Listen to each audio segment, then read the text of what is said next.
ओम नमः शिवाय। जय श्री राम। राधे राधे मित्रों, कैसे आप सभी लोग। आशा करता हूँ हमेशा की तरह आप लोग कुशल मंगल से होंगे, अच्छे से होंगे, स्वस्थ होंगे, दूसरों की सहायता कर रहे होंगे और अपने परिवारजनों मित्रों के साथ खुशी खुशी जीवन व्यतीत कर रहे होंगे। ऐसी दुआएं मनोकामना मैं आप लोगों के लिए भगवान से हमेशा से करता हूँ।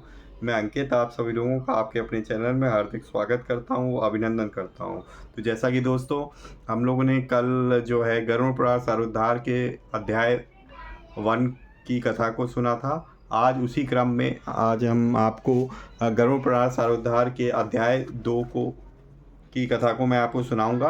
और इसमें जो है ना, आपके पास यम मार्ग का वर्णन बताया गया है कि आप जब यम मार्ग की तरफ आपको ले जाएंगे यमदूत, तो मार्ग में आपको कौन कौन सी यातनाएं सहन करनी पड़ती है। वैतरणी नदी, बहुत सा नगर आते हैं, और जो धर्मराजपुरी है, यमपुरी है, उसके भी कई सारे द्वार हैं।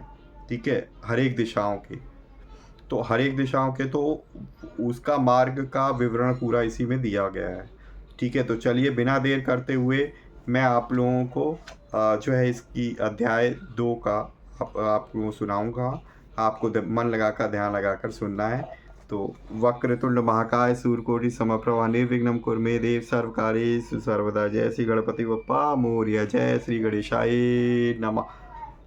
ओम विष्णवे नमः। ओम नमो भगवते वासुदेवाय।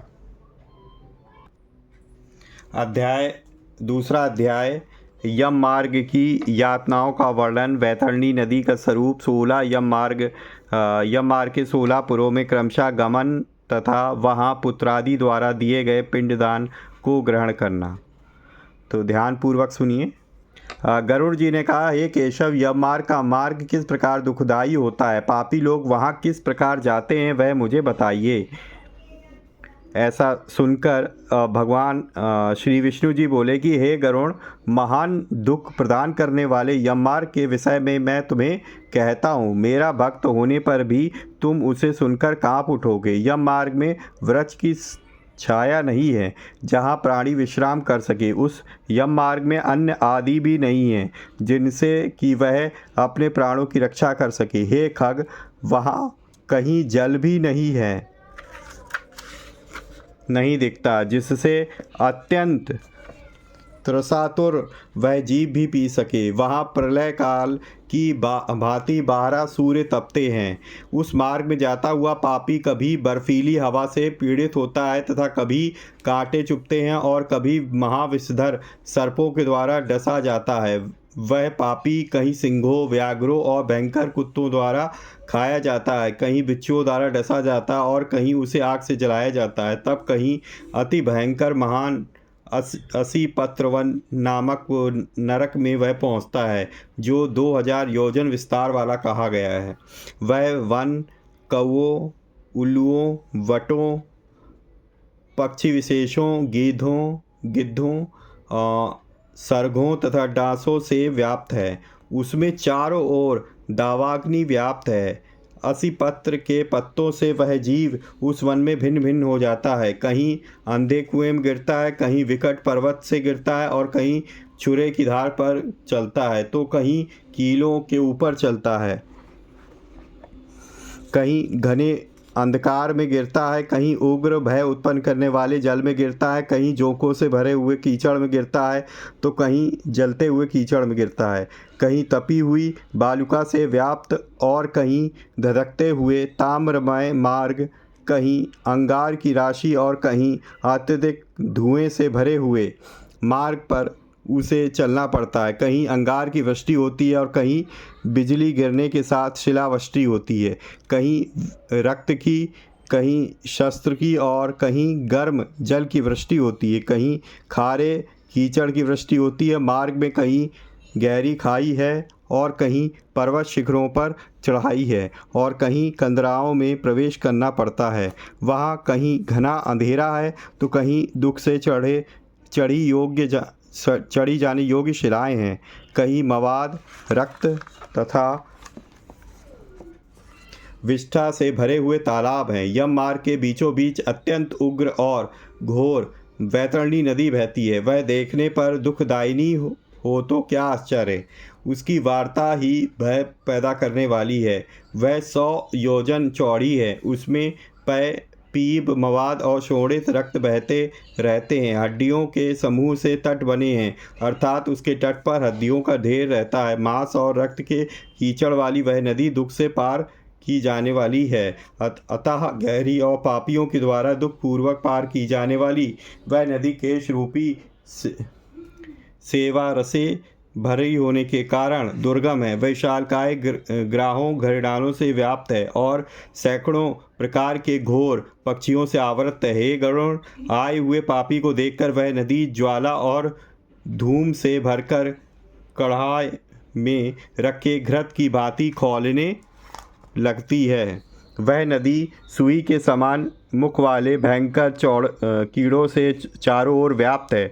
वज्र के समान चोंच वाले बड़े बड़े गिद्ध एवं कौवे से घिरी हुई है। वह नदी शिशुमार, मगर, जोंक, मछली, कछुए तथा अन्य मांस भक्षी जलचर जीवों से भरी पड़ी है। उसमें उसके प्रभाव में गिरे हुए बहुत से पापी रोते चिल्लाते हैं और हे भाई, हा पुत्र, हा तात, इस प्रकार कहते हुए बार बार विलाप करते हैं। भूख और प्यास से व्याकुल होकर पापी जीव रक्त का पान करते हैं। वह नदी झागपूर्ण रक्त के प्रभाव से व्याप्त महाघोर, अत्यंत गर्जना करने वाली, देखने में दुख पैदा करने वाली तथा भयावह है। उसके दर्शन मात्र से पापी चेतना शून्य हो जाते हैं। बहुत से बिच्छू तथा काले सर्पों से व्याप्त उस नदी में बीच में गिरे हुए पापियों की रक्षा करने वाला कोई नहीं है। उसके सैकड़ों हजारों भंवरों में पड़कर पापी पाताल में चले जाते हैं। क्षण भर पाताल में रहते हैं और एक क्षण में ही ऊपर आते हैं। हे खग, वह नदी पापियों के गिरने के लिए ही बनाई गई है। उसका पार नहीं दिखता। वह अत्यंत दुखपूर्वक तरने योग्य तथा बहुत दुख देने वाली है।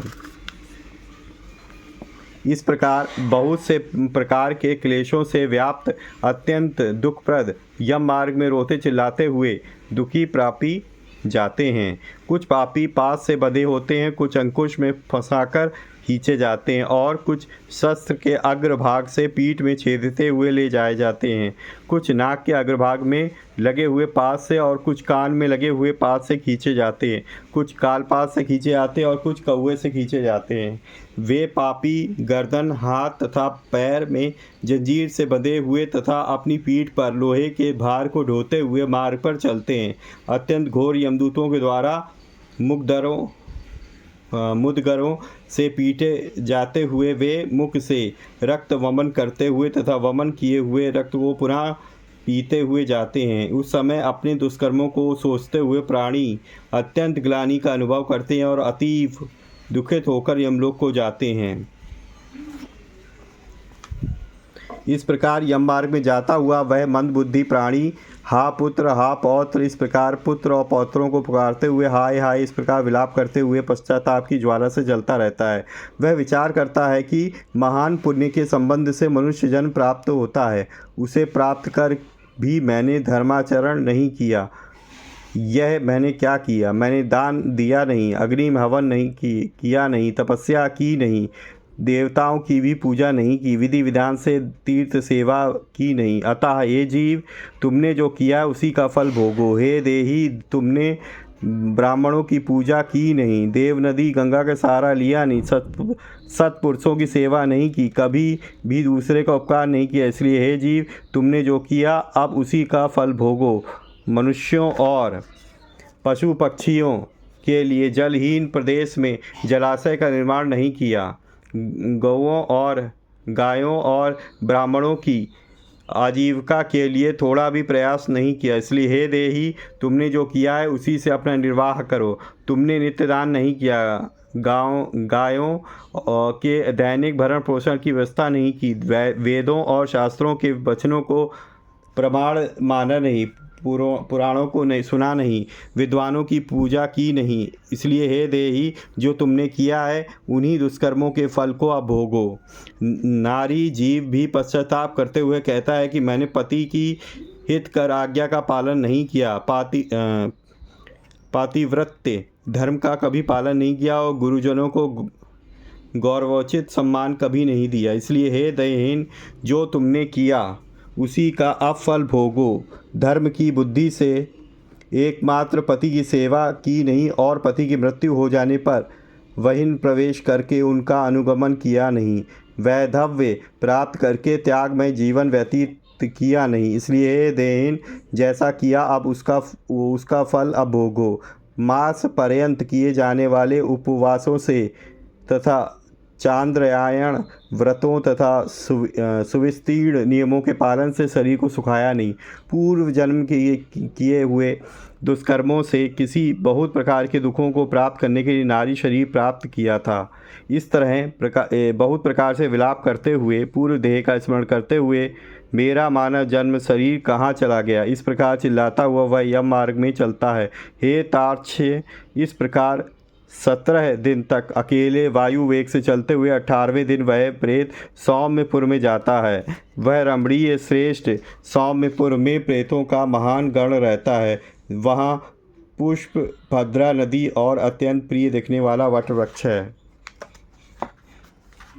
उस पुर में यमदूतों के द्वारा उसे विश्राम कराया जाता है। वहाँ दुखी होकर वह स्त्री पुरुषों के द्वारा प्राप्त सुखों का स्मरण करता है। वह अपने धन भृत्य और पौत्र आदि के विषय में जब सोचने लगता है तो वहाँ रहने वाले यम के किंकर उससे इस प्रकार कहते हैं, धन कहाँ है, पुत्र कहाँ है, पत्नी कहाँ है, मित्र कहाँ है, बंधु बांधव कहाँ है। हे मूढ़, जीव और कर्मोपार्जित फल को ही भोगता है। इसलिए सुदीर्घ काल तक इस यम मार्ग पर चलो। हे परलोक के राही, तू यह जानता है कि राहगीरों का बल और संशय पाथेय ही होता है, जिसके लिए तूने प्रयास तो किया नहीं। तू ही जानता था कि तुम्हें निश्चित ही उस मार्ग पर चलना है और उस रास्ते पर कोई भी लेन देन हो नहीं सकता। यह मार्ग तो बालकों को भी विदित रहता है। हे मनुष्य, क्या तुमने इसे सुना नहीं था? क्या तुमने ब्राह्मणों के मुख से पुराणों के वचन सुने नहीं थे? इस प्रकार कहकर मुदगरों से पीटा जाता हुआ वह जीव गिरते पड़ते दौड़ते हुए बलपूर्वक पासों से खींचा जाता है। यहाँ स्नेह तथा कृपा के कारण पुत्र पौत्रों द्वारा दिए गए मासिक पिंड को खाता है। उसके बाद वह जीव सौरीपुर को प्रस्थान करता है। उस सौरीपुर में काल के रूप को धारण करने वाला जंगम नामक राजा रहता है। उसे देखकर वह जीव भयभीत होकर विश्राम करना चाहता है। उस पुर में गया हुआ वह जीव अपने स्वजनों के द्वारा दिए हुए त्रैपाक्षिक अन्न जल को खाकर उस पुर को पार करता है। उसके बाद शीघ्रतापूर्वक वह प्रेत नगेंद्र भवन की ओर जाता है और वहाँ भयंकर वनों को देखकर दुखी होकर रोता है। दया रहित दूतों के द्वारा खींचे जाने पर वह बार बार रोता है और 2 मास के अंत में वह दुखी होकर वहां जाता है। बांधवों द्वारा दिए गए पिंड जल वस्त्र का उपयोग करके यम किंकरों के द्वारा पास से बार बार खींचकर पुनः आगे ले जाया जाता है। 3रे मास में वह गंधर्व नगर को जाता है और वहां त्रैमासिक पिंड खाकर आगे चलता है। 4थे मास में शैलागमपुर में पहुंचता है और वहां प्रेत के ऊपर बहुत अधिक पत्थरों की वर्षा होती है। 4थे मासिक पिंड को खाकर वह सुखी होता है। उसके बाद 5वें महीने में वह प्रेत क्रौंचपुर पहुंचता है।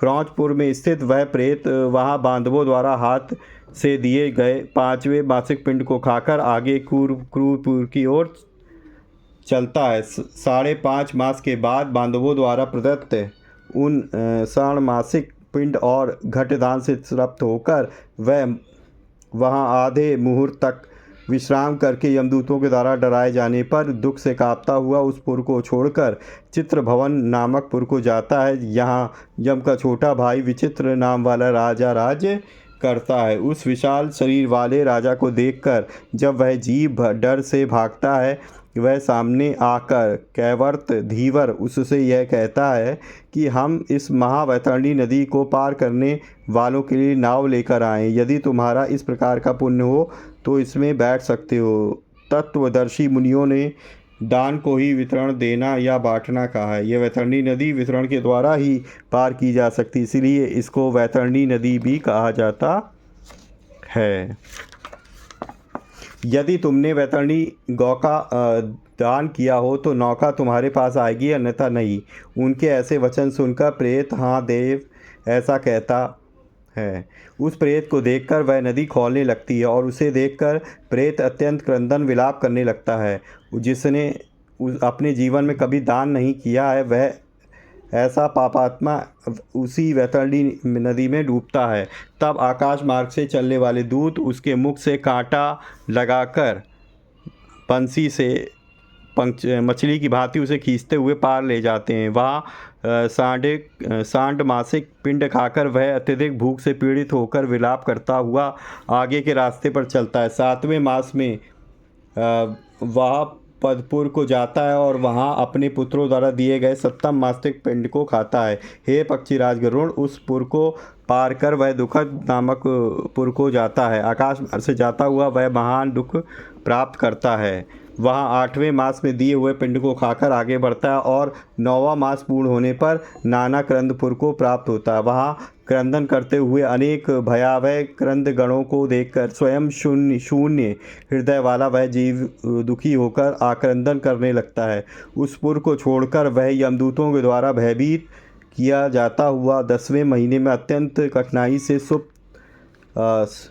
सुतत भवन नामक नगर में पहुंचता है। वहां पुत्रादि से पिंडदान और जलांजलि प्राप्त करके वह सुखी नहीं होता। 11वां मास पूरा होने पर वह रौद्रपुर को जाता है और पुत्रादि के द्वारा दिए हुए 11 मासिक पिंड को वहां खाता है। 11.5 मास बीतने पर वह जीव पयोवर्षण नामक नगर में पहुंचता है। वहाँ प्रेतों को दुख देने वाले मेघ घनघोर वर्षा करते हैं। वहाँ पर दुखी वह प्रेत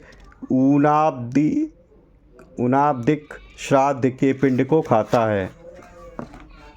इसके बाद वर्ष पूरा होने पर वह जीव सीताढ़ नामक नगर को प्राप्त होता है और वहाँ हिम से भी 200 गुनी अधिक महान ठंड पड़ती है। शीत से दुखी और क्षुधित वह जीव इस आशा से 10 दिशाओं में देखता है कि शायद कहीं कोई हमारा बांधव हो जो मेरे दुख को दूर कर सके। तब यम के दूत कहते कि तुम्हारा ऐसा पुण्य कहाँ है। फिर वार्षिक पिंड को खाकर वह धैर्य धारण करता है। उसके बाद वर्ष के अंत में यमपुर के निकट पहुँचने पर वह प्रेत बहुभीतिपुर में जाकर हाथ भर माप के अपने शरीर को छोड़ देता है। हे पक्षी, पुनः कर्म भोग के लिए अंगुष्ठ मात्र के वायु स्वरूप यात्रा देह को प्राप्त करके वह यमदूतों के साथ जाता है।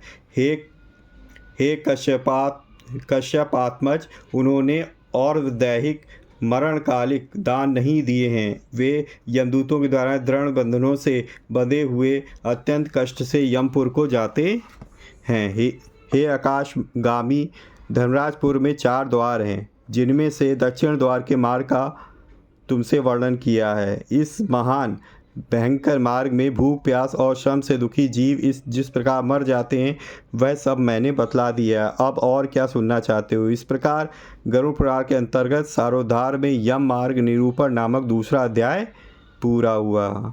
सियावल रामचंद्र की जय। ओम नमो भगवते वासुदेवाय। ओम नमो नारायणाय। तो ये था दोस्तों गरुड़ पुराण सारोद्धार का अध्याय नंबर 2, जिसमें जो है यम मार्ग का वर्णन बताया गया कि कौन कौन से बीच में नगर पड़ते हैं और हर एक मास के पिंडों का दान जो दिया जाता है उससे करके वो तृप्त होता है और पूरी तरीके से तृप्त नहीं हो जाता है तब भी जो है ना उसे भूख लगती ही रहती है। और मेन बात यहाँ पे जो है ना दक्षिण दिशा वाला बताया गया है, मार्ग का विवरण दिया गया है जहाँ से पापी लोग हमारे पास जाते हैं यमपुरी में। ठीक है दोस्तों, और नेक्स्ट चैप्टर में हम लोग यम यातना का वर्णन सुनेंगे। ठीक है दोस्तों, अगर आपको वीडियो अच्छी लगी है तो प्लीज़ लाइक करें वीडियो को और जो है ज़्यादा से ज़्यादा वीडियो को अपने परिजनों मित्रों के साथ ज़रूर शेयर करें ताकि वो भी इस तरीके की इन्फॉर्मेटिव वीडियो से ज्ञान प्राप्त कर सकें। ठीक है दोस्तों, अगर आप पहली बार मेरे चैनल पर विजिट किया है तो प्लीज़ जो है चैनल को सब्सक्राइब करें और बेल आइकन को प्रेस करना ना भूलें ताकि लेटेस्ट से लेटेस्ट वीडियो की इन्फॉर्मेशन आप तक पहुंच सके। ठीक है दोस्तों, मिलेंगे नेक्स्ट वीडियो में। तब तक के लिए भगवान की भक्ति करते रहिए, अपने परिवारजनों मित्रों के साथ खुशी खुशी जीवन व्यतीत करिए और हाँ किसी न किसी एक पर्सन की हेल्प करने की ज़रूर कोशिश कीजिए। मिलेंगे नेक्स्ट वीडियो में, तब तक के लिए जय श्री राम, राधे राधे मित्रों।